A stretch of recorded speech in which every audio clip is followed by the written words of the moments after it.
저러 뻥 나는 경우가 있어서 예, 녹음하셔도 됩니다.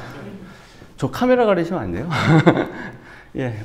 말씀하세요. 네, 그래서 저희가 결국은 사실 저희도 이제 뭐 표절, 뭐 누가 표절이고 잡아내고 이걸 떠나서 예. 사실 그때 아까 말씀하신 한 사람은 인생이 막 망가진다고 말씀하신 것처럼 예.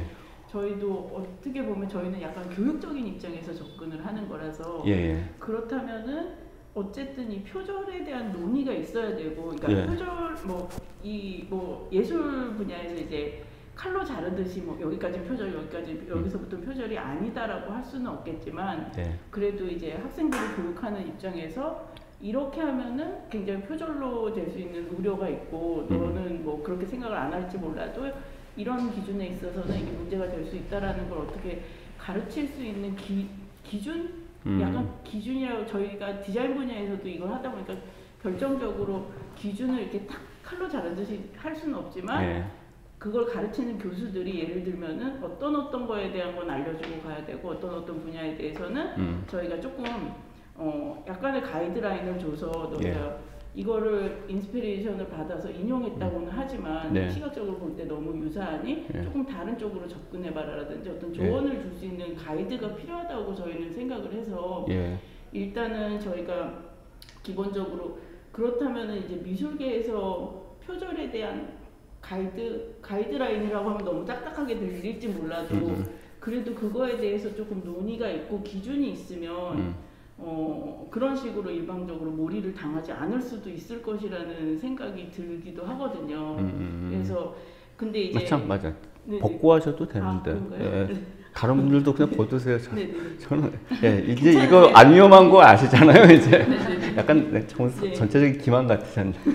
그래서 어쨌든 그래서 저희가 그 사실 예술 쪽에서는 어떤 식으로 또 디자인하고는 산업이 바로 딱 직결이 되기 때문에 굉장히 경제적인 문제, 금전적인 문제도 있고 그런데 예술 쪽에서는 학생들이 이제 진행하는 과정에서 어떤 그런 문제들이 있으신지를 먼저 사실은 파악해 보려고 교수님들을 좀 만나 뵙고 저희가 연구하는 과정에서 예를 들면은 예술 분야에서 어떤 표절에 대한 교육의 가이드라인을 어떻게 잡아야 할지 사실은 자문을 구하고 싶어서 많은 교수님들을 조금 만나 뵙던 과정에 이제 그럼 연락처를 여쭤보고서는 저희가 미대 교육에서 표절에 대해서 별도로 가르치는 커리큘럼은 없을 거고요, 분명히. 그러니까 특강으로라도 그런 게 있지는 않을 것 같아요. 제가 볼 때 어쩌다가 그러니까 수업 중에 어쩌다 얘기가 나오면 교수 개인의 사심, 그러니까 개인 생각을 말하는 정도일 거라고 추정이 되고 거의 틀림없어요. 그러니까 그게 어떻게 학교 내에서 문제가 되지도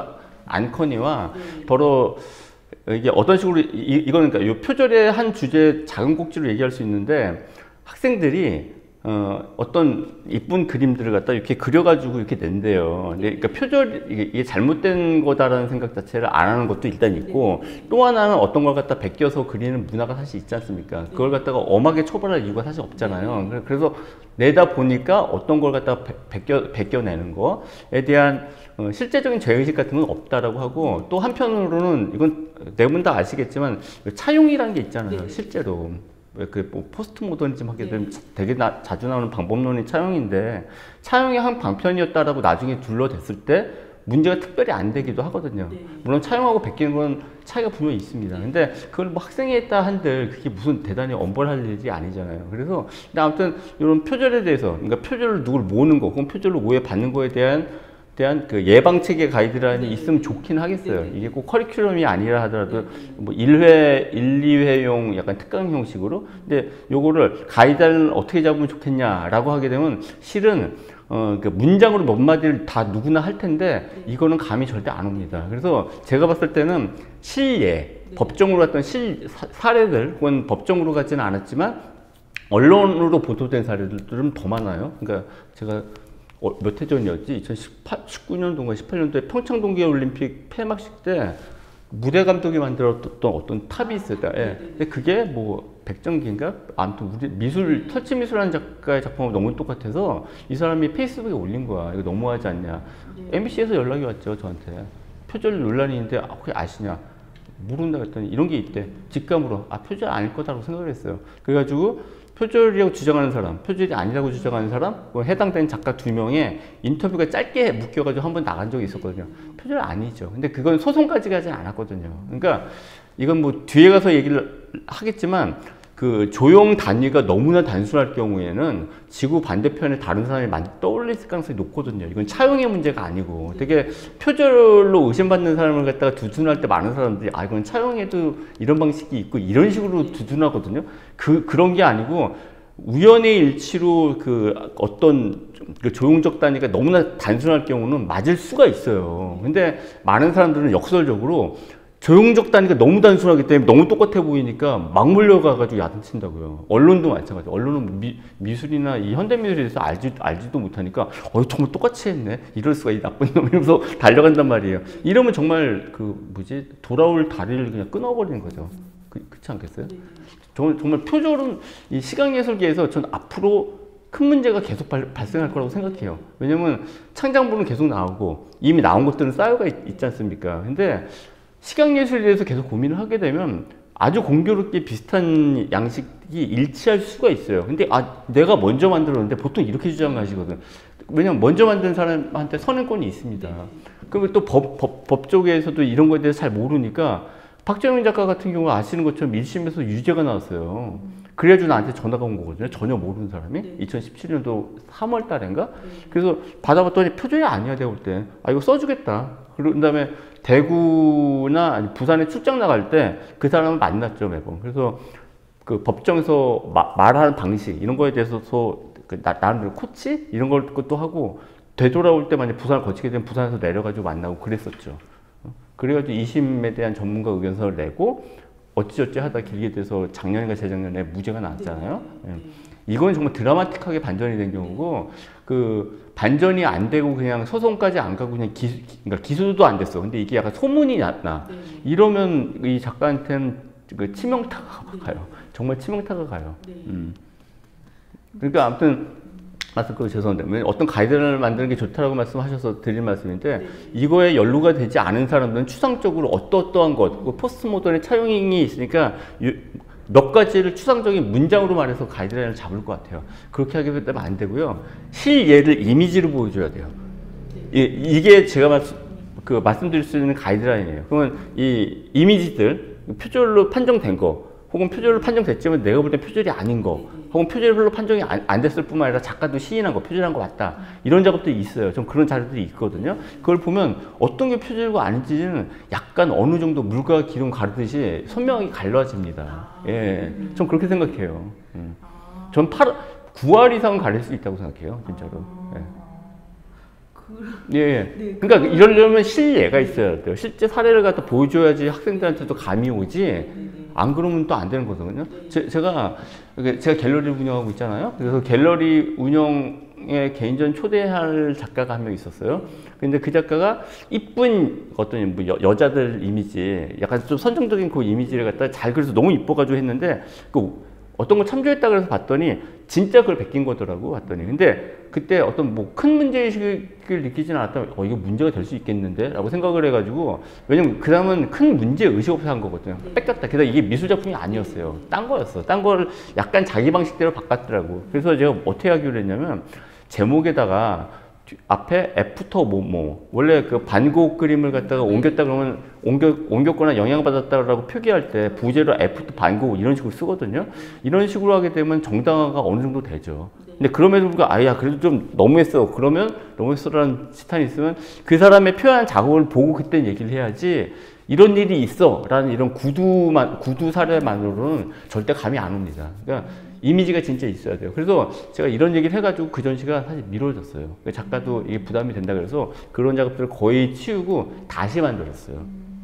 그래서 저는 그 전시 기획할 때 요런 요즘의 창작 방식들, 그러니까 어떤 문제의식, 이게 도둑질 하는 거라는 생각이 아니고 어떤 이미지를 그대로 베껴서 이쁘게 만들어서 그리는 요 문화, 이런 문화가 있단 말이에요. 미술계랑 시각예술계에. 그러니까 나도 이렇게 한 건데 하고 내는 거야. 근데 다른 사람들 이거 표절이야. 근데 어느 정도 표절도 맞고 이런 사례가 있기 때문에 창작 환경의 변화, 그리고 미디어가 발달해서 생기는 어쩔 수 없이 불가피한 창작 환경 변화의 선택 압력 같은 거 이런 거에 대해서 한번 기획 안으로 쓸까도 생각을 했었는데 그런 걸 감당하기에는 작가도 부담이 됐던 거야. 그래가지고 아무튼 그 전시가 참 연기가 돼가지고 다시 열었죠.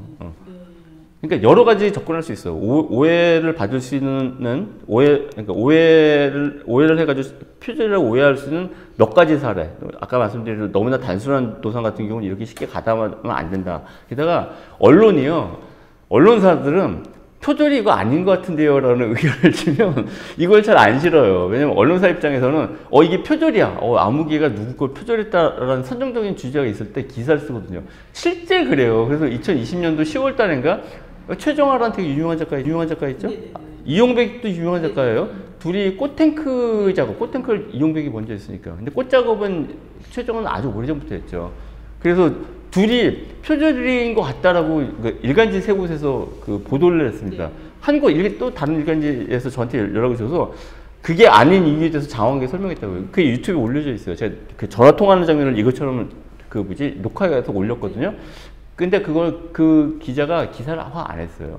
표절이 아닌 것 같다라는 의견 자체가 센세이션하지 못하기 때문에 기사화 안 한 거야. 아예 표절 아니구나. 그럼 안 다루지. 이게 된 거지. 표절인 것 같다는 평론가의 의견이 있습니다. 이랬을 때 사람들의 어떤 공분도 자극하고 읽을 거리가 된다는 그 정서가 언론사에 있어요. 이런 것도 그 손쉽게 표절이란 말이 너무 손쉽게 튀어나올 수 있는 배경인 것 같아요. 제가 볼 때. 근데 지금 아까 말씀하시던 중에 보시면은 이게 표절이다 아니다를 다 판단을 하시고 할 수 있다라는 경험치는 전 쌓였다고 생각해요. 저는 그 경험에 있어서 그 판단을 하시게 되는 굉장히 큰 기준, 자꾸 기준을 제가 말씀드리는 아니 기준을 말해야죠. 있으실 것 같아요. 그래서 어떤 시각물을 이게 사례가 너무 다양하기 때문에 인류를 할 수는 없지만 예를 들면은 시각적으로 유사할지라도 이건 표절이 아니야라고 판단하는 것 중에 이렇게 방금 말씀한 이렇게 조형 단위가 단순한 건 그 어느 누구도 비슷한 생각을 하고 비슷한 접근을 할 수 있기 때문에 이걸 굳이 표절이라고 할 수는 없을 것 같다라는 것. 그게 일단 가장 큰 거고요. 사실 그게 가장 크고요. 그리고 이게 작가 이름을 말해야 되니까 참 말하기도 좀 그런데 유튜브에서 이름이 언급된 적이 이게 있어요. 그러니까 예를 들어서 오각형 별로 표절 문제가 기소까지 되진 않았는데 그걸로 그 작가 정말 많이 애를 먹었어요. 지금도 애를 먹고 있고 아주 오래전 일이에요. 그러니까 오각형 별의 시작점하고 끝점을 딱 띄게 되면 입체가 되잖아요. 아시죠? 평면인데 시작점하고 끝점, 그러니까 만나는 점을 이렇게 띄어버리게 되면 이게 별이 으그러지면서 이상한 도형이 되잖아요. 세울 수도 있고. 그런 작업을 한 어떤 여자 작가가 있었는데 이 사람이 어떤 상을 받은 다음에 전시를 열면서 그 작업을 낸 거예요. 그랬더니 다른 사람이 이거 누구 작업이 있어요? 라고 얘기를 해서 이 작가가 지레 오해받을까봐 해당되는 작가한테 전화를 한 거야. 전화해서 메일을 보낸 거야. 이거 어떤 오해가 받을 수 있는 내가 이런 작업을 했다. 그러니까 이 사람은, 이 여자 작가는 이 사람이 괜히 재발절이니까 한 거구나. 라고 생각해가지고 막 소송으로 가려고 막 경찰에 고소하고 그런 적이 있었어요. 무마되긴 했는데 이것도 마찬가지죠. 왜냐면 벌 맞는 게 아니거든요. 왜냐면 그때 수상을 하게 되면 신작을 내야 되거든요. 그러니까 신작의 주제로 스타를 정한 거예요, 이 사람이. 그래서 별과고 관련된 무지무지 많은 작업을 전시장 안에 넣고 전시장 바깥에 일종의 도입부처럼 개를 집어넣은 거예요. 그래가지고 애를 먹었는데 그것도 똑같이 오각형 별, 펜타그램인가 영어로? 그래서 그거를 약간 입체, 몇 가지 영어를 쳐서 이미지 검색을 하게 되면 비슷한 작업이 떠요. 해외에서 이미 한 게. 그게 미술품이기도 하고 아니기도 해요. 그러니까 이런 사례가 있단 말이에요. 그러니까 요건 가이드라인이 되겠죠. 그러니까 너무나 단순할 경우 검색을 먼저 해보라. 그럼 이게 뜬다, 비슷한 게. 그럼 그거는 얘가 이거 한 거는 2009년도에 만들어졌고 너 건 2012년도인데 그럼 네가 표절한 거겠네? 이렇게 물어보면 아니지, 난 이 사람 몰랐는데 이렇게 말할 거란 말이야. 마찬가지지. 그럼 네가 의심하고 있는데도 너에 대해서 몰랐을 수 있지. 이렇게 말할 수도 있고. 근데 한번 이렇게 확증 편향이 되게 되면 논리적인 근거가 거의 무용지물이 돼버리는 경우가 많고, 그리고 주변에서 너 표절 맞는 것 같아. 변호사 소개시켜줄까? 막 이렇게 붙이고. 이게 표절 논란으로 가는 정말로 지름길이에요. 되게. 사람들한테 얘기를 들으니까 진짜 내가 당한 거 맞구나. 이 생각 때문에 막 공개적으로 SNS에. 그러니까 표절 문제의 가장 큰 위험이 SNS예요. SNS에는 불특정 다수, 사정 지식이 없는 사람들, 그러니까 공부만 가득 찬 사람들만 모여 있는 곳이 SNS 아닙니까? 게다가 트위터 같은 경우는 익명성도 보장되고, 그러니까 정말 뭐 들불에 불 번지듯이 확 번져버리게 되죠, 진짜. 너무 위험해, 진짜. 표절 논란이고 자체가. 저희도 이제 뭐 학생들이 이제 로고를 디자인한다고 하면 사실 이 로고의 이 심볼을 워낙에 단순하죠. 단순하잖아요. 그러니까 뭐 했을 때 너희가 초안이 나왔을 때 구글 이미지 검색에 넣어봐서 비슷한 걸 어디서 다른 데서 쓰고 있지 않는지를 검증하는 것까지도 너희 역할이다. 그러니까 그렇게 왜냐면 리서치하고 조사를 해서 이제 왜냐면 자기가 클라이언트한테 맡았는데 비슷한 걸 줘서 피해를 주면 안 되니까 그런 것까지도 이제 너희 역량이고 너희 디자인 과정이다라고 이제 예를 들면은 그렇게 가르치도록 어떤 가이드라인 같은 거를 저희가 이제 잡았거든요.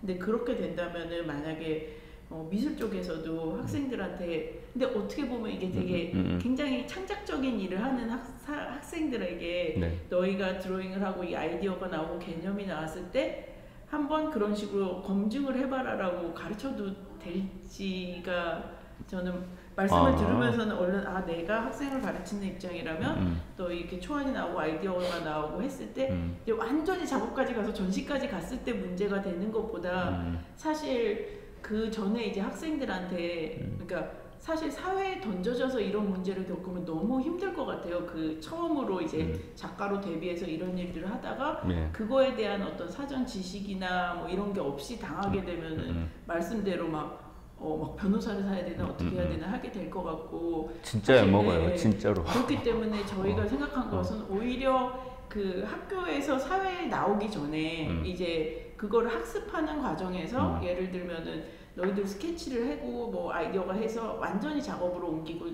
작품화 되기 전에 너희랑 유사한 생각을 하고 있는지를 검증을 해봐라. 그래서 이 유사한 생각과 나와 어떤 게 다른지를 한번 뭔가 나름대로의 논리라는 게 비슷한 게 있으면 이걸 내가 또 만들어야 되나라는 생각도 들고 이 사람은 어떤 의도로 이게 접근했을까 나는 뭐가 다른가를 고민하는 이게 될 수 있을 것 같아서 예를 들면 제가 지금 말씀을 들으면서 그러면 학생들한테 내가 굉장히 나의 작업을 했다고 할지라도 나와 비슷한 생각이 있는지 검색해보는 거를 하나의 과정으로 삼아라라고 학생들한테 해도 되겠냐? 해도 될지 당연히 되지 않을까요? 전 당연히 된다고 생각하는데 그게 무슨 어떤 범죄를 무마하는 방법론을 알려주는 것도 아니고 방어책이고 매우 흔히 벌어지는 일들인데 뭐 이런 것도 있고 한방편으로는 이렇게 베끼기 문화 아까 말씀드린 대로 베껴가지고 내면 애들이 얘 선생님 너 어떤 거 베낀 거예요 막 이러고 막 웃으면서 지들도 얘기한다 하더라고요. 진작에 막 뭐 밀고를 하거나 선생님 이건 그 학생 뭐했어요 SNS 뭐 그러지 않는데요. 그러니까 그런 문화가 지금 있어요. 그러니까 범죄 의식 없이 하는 거거든요, 사실. 얘를 내가 더 이쁘게 그려야지 하면서 그리는 거죠. 그러니까 그런 문화가 있다라는 거. 하지만 그걸 갖다가 쉽게 받아들이면 아무튼 범죄 행위가 된다는 거에 대해서 무겁지 않게 얘기할 필요가 있다고 생각해요. 그래서 사실 그게 이제 학습의 과정에서 그거를 조금 심각하게 한번 다뤄줬으면 사회에 나왔을 때 그런 문제에 이제 얽힐 가능성은 좀 더 줄어들고 학생들도 이게 별 생각 없이 그렇게 했지만 별 생각 없이 그렇게 해서는 안 되는 문제로구나라고 사실 알 수 있게 하려면은 사실 저희가 지난 3년간 접근했던 거는 학생들한테 어떤 내용을 그러니까 학생들에게 보통은 이제 교육을 학생들이 받아야 된다고 생각을 하잖아요. 근데 저희가 사실 3년 동안 접근했던 건 교수들이 기준을 가지고 교수들이 학생들한테 잘 알려줘야 된다라고 해서 교수들이 어떤 기준을 가지고 최소한 수업을 해나가는 과정에 이러한 것들은 학생들에게 알려줘야 된다라는 내용을 사실 연구를 많이 했었거든요. 그래서 이제 작가들을 많이 보시고 그리고 이런 문제들을 많이 보셨으니까 이 평론가님께서 이제 교육에 접근하는 교육 쪽의 입장을 봤을 때 최소한 교수들이 학생들을 사회에 내보낼 때 작가로서 내보낼 때 이러한 것은 사실 인류애적인 특강보다 교수님과의 계속 면담이나 프로세스를 보고 컨택하고 이러는 과정에서 이 교수의 개인 기준이 아니라 이 사회적으로 나왔을 때의 기준을 보면은 결국 교수들이 최소한 이런 것들은 이 프로세스에서 한 번쯤은 짚고 넘어가 줘야 된다라는 어떤 내용들이 있으시면 혹시 말씀해 주시면 굉장히 도움이 될 것 같거든요. 근데 아까 쭉 말한 내용에 거의 다 포함돼 있어가지고요. 이게 약간 동호반복이 될 거고요. 그리고 그러니까 미래 교수들은 그분들 머릿속에 들어가 본 적은 없지만 미술 표절 문제를 진지하게 생각은 안 하실 거예요. 아마도. 그러니까 그건 하면 안 되라는 그냥 그 명제만 있지, 그 어떤 사례들이 있었는지도 잘 모르거니와 그런 사건이 터졌을 때는 이 표절 맞네라고 가담하는 쪽이 많아요. 진짜 많다고요. 너무 똑같잖아. 이렇게 말한단 말이에요. 그 사람들 만나보면. 근데, 그러니까 그 사람들도 가담자거든요. 그러니까 오히려 그분들한테 여러 가지 표절로 오해를 받고 있지만 표절이 아닌 것들에 대해서 보여드릴 필요가 일단 있고. 잠깐만, 누가 관계가? 잠깐만요. 잠깐만. 나 인터뷰 중이야. 찍는 거야? 죄송. 왜 왔어? 아니 나 내일 차 안 가져오고. 예. 예, 그러니까 저는 아무튼 그러니까 글쎄 저는 그래도 1, 2회 정도의 그냥 교수도 같이 듣는 그런 강의 같은 걸 하는 게 나을 것 같은데, 왜냐면 일단 적어도 교수들한테 그 표절에 대한 문제의식이 깊지 않아요. 왜냐면 그게 자기한테 터진 것도 아니고 학생들 사이에서 터진 것도 아니고 이따금 사회에서 터져서 뉴스에 보도도 되고 그 일은 꽤 큰 일들이고, 그러니까 이게 뭐 비일비재한 일이겠어? 나쁜 놈들이 표절하지. 이렇게 막연하게 선악 이분법으로 보통 표절을 접근한단 말이에요. 표절에서 오해받는, 그러니까 표절이 아닌데 표절에 대해서 오해받는 사례를 아마 그분들 대부분이 모르실 거예요. 그러니까 근데 이거로 인해 가지고 어떤 사람의 삶이 실제로 어떻게 됐는지에 대해서 약간 약술된 자료를 갖고 그것도 알려주면 더 좋죠. 전 그런 게 오히려 있으니까. 그리고 뭐 하나는 오히려 정반대인데, 표절 당했다고 생각한 사람이, 유명한 사람이에요. 어떤 사람을 갖다 계속 이 사람 전시할 때마다 해가지고 이 사람을 오히려 고소한 적이 있어요. 이 사람 되게 유명한 사람이에요. 그래서 이분한테도 다른 분 통해서 저한테 연락이 온 적이 있었어요. 이거 표절인 것 같은데 이거 좀 자문 좀 해달라. 그래서 내가 다 보고 내가 볼 땐 표절 아닌 것 같다라고 거절해서 연락은 안 됐죠. 근데 결과가 어떻게 됐을까? 이분 고소했다 그랬잖아요. 오히려 유죄 나왔어요. 그래서 명예훼손으로. 황인기 베니스 비엔날레 한국관 작가로도 갔던 분인데, 이분이 반짝반짝거리는 걸로 금강전누가 만든 거 딴 분도 하고 있다. 근데 생각을 해보세요. 이걸 뭐라 그러다. 재료명이 안 떠오른다. 반짝반짝거리고 무슨 그걸로 뭔가를 만드는 게 어떻게 한 사람만이 독점할 수 있는 아이디어일 수 있으니까. 게다가 금강산을 갖다가 베끼는 게 또 어떻게 한 사람만 갖고 쓰는 아이디어일 수 있어요. 근데 사람은 그게 종합이 안 돼요. 게다가 이 사람이 금강전도만 한 것도 아니고 이분도 마찬가지고. 게다가 모양도 다르고 많이. 그럴 경우는 설령 알고 좀 했다고 그러죠. 난 그런 거 같지도 않은데 보니까 시기로 봤을 때도 그렇고. 그래도 이거 갖고 한 사람이 그 작업을 아예 못하게 만들려고 한다거나 제기한 게 그런 거거든. 너 이 작업 하지 말라. 이렇게 자기가 무슨 자격으로 그런 말을 해요. 그러다 보니까 이제 사태가 정말 악화 일로로 가는 거예요. 제가 볼 때는. 이게 내 거다라는 정말 확신이 있는 거야. 주변에서 선생님 똑같은데요? 막 이렇게 말해주고 아는 변호사인데 소개시켜줄까? 이런 소리를 하고 있고. 그러다 보니까 오히려 고소를 당해가지고 유죄가 나온 거죠. 그러니까 저는 물어보신 질문에 답을 하면, 일단 일선 미대 교수들이 실제 표절 사건이 어떤 양상으로 악화되고 있는지에 대해서 모르세요. 그러니까 이분들한테 수업 중에 어떻게 말하는 게 좋겠냐라고 물어보는 게 약간 순서가 바뀐 얘기고요.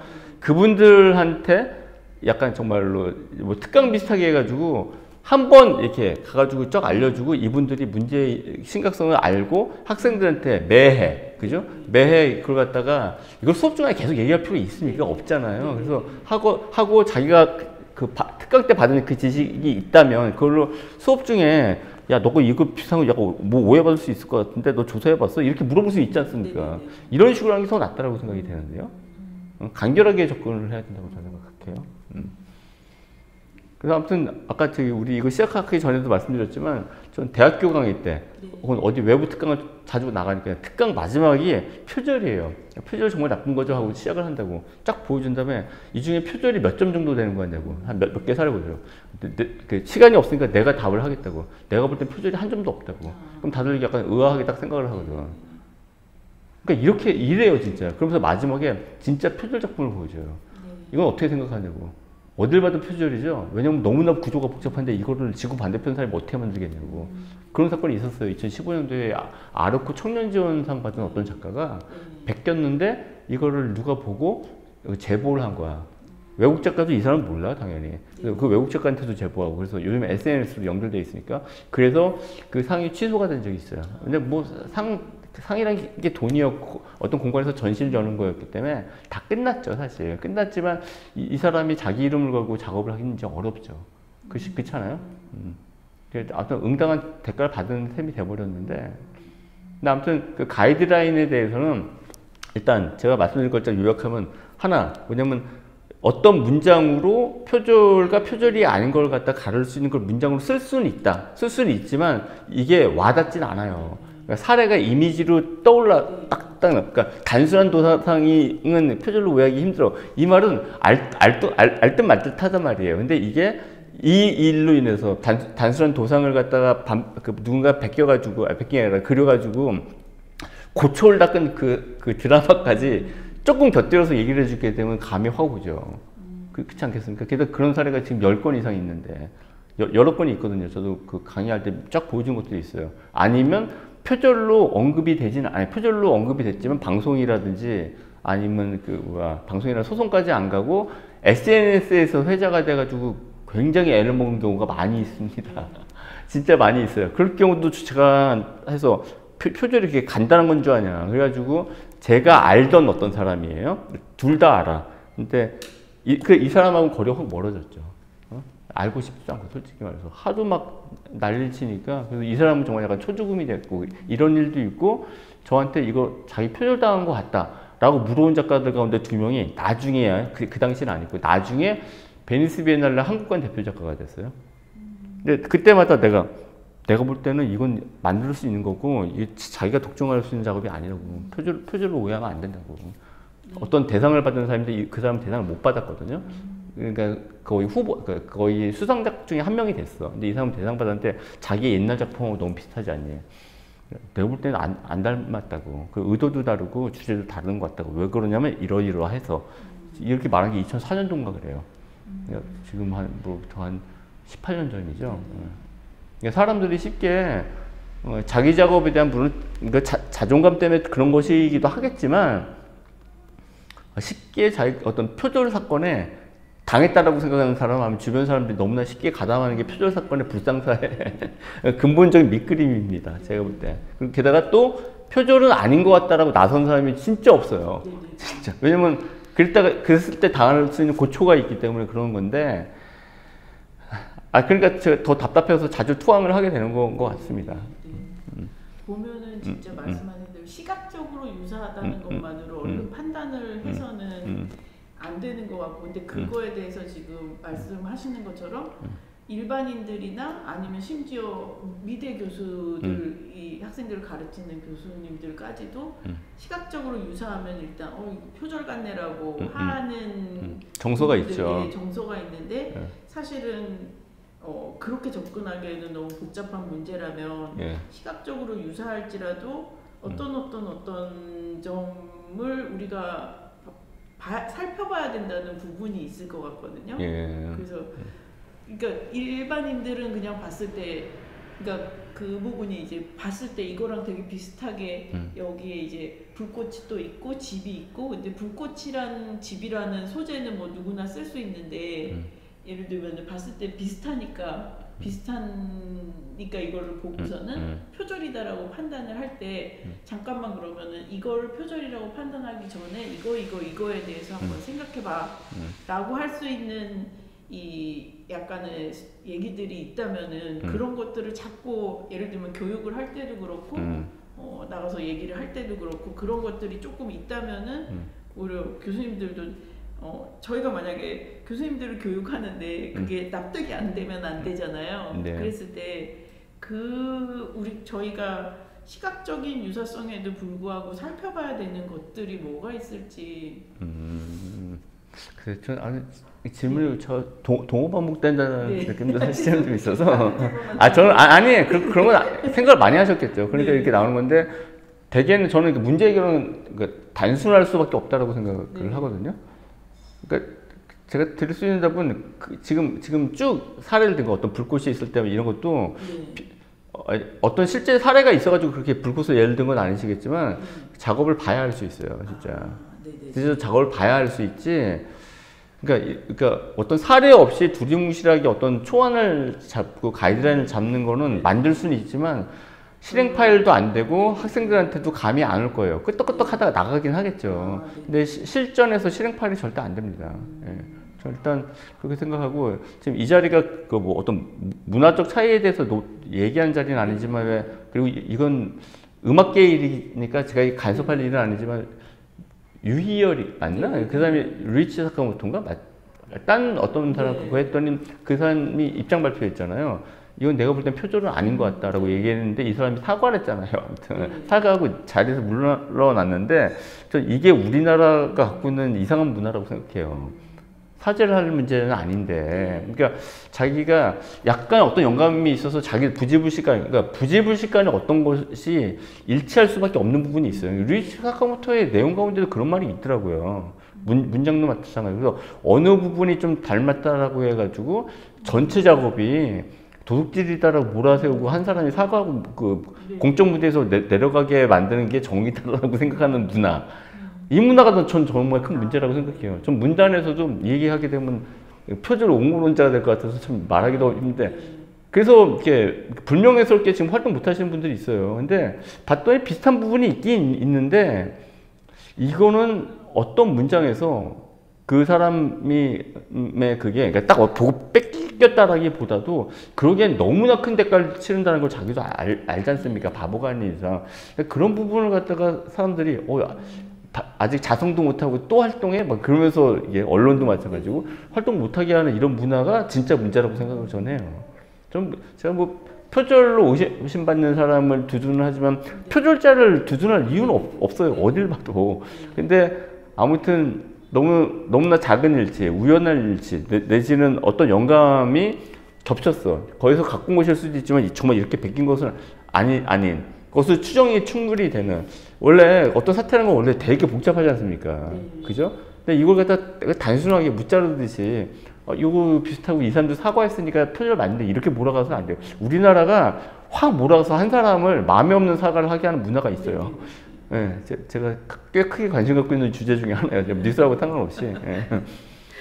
그래서 뭐 정의를 실현했다고 집단지성으로 했다고들 믿는 모양인데 전체주의죠, 진짜.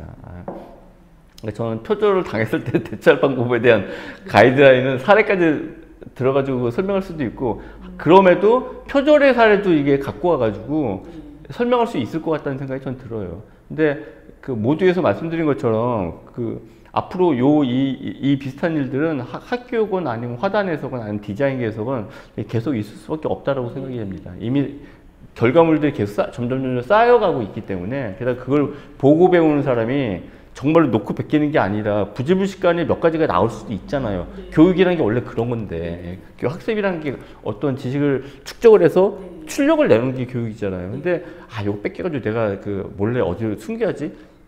이게 표절일 텐데 어느 부분이 약간 유사하게 나왔다라고 해가지고 표절로 몰아가는 문화 이런 거에 대한 교육도 같이 돼야 된다라고 저는 생각이 됩니다.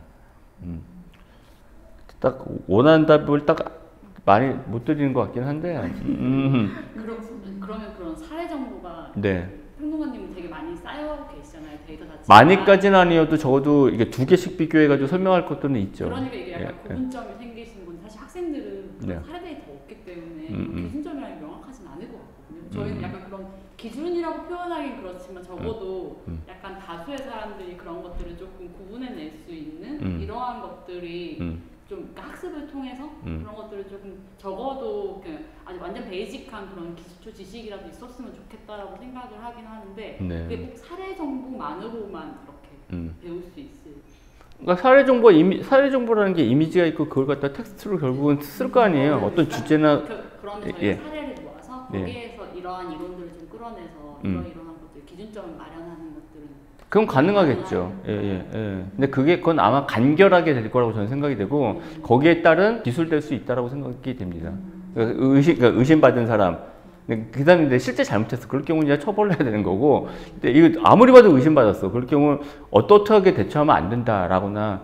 우리나라에서도 그 박정희 씨를 만나보셨는지 모르겠지만 어제 도의적으로 아무튼 불명예스럽지만 아무튼 무리의 아주 중심에 서게 돼서 전시장에서 중간에 퇴출됐거든요. 그래서 그 사람 만났을 때 이 사람이 사과 비슷한 걸 한 거예요. 그랬더니 이게 또 와전돼서 부산일보 쪽인가 거기서 마치 시인을 한 사과를 한 것처럼 보도가 됐거든요. 진짜 잘못한 게 없으면 당당해야 돼요. 이것도 한 방편이야 진짜로. 저는 그렇게 봐요. 그러면 전 궁금한 게 네. 지금 뭐 조형적인 부분이 저희 이제 미술 분야를 저희가 좀 나누고 있기는 한데 네네. 그런 많이 이제 사례를 알고 계시니까 네. 약간 조형 쪽에서 더 많은지 아니면 회화 쪽에서 더 많은지 이런. 조형 쪽이 뭐예요? 입체적인. 입체를 조형이라고 그러시는구나. 회화죠. 회화. 예, 거의 회화죠, 거의 회화. 예. 아까 이용백의 그 꽃탱크 정도만 입체고 거의 대부분 회화죠.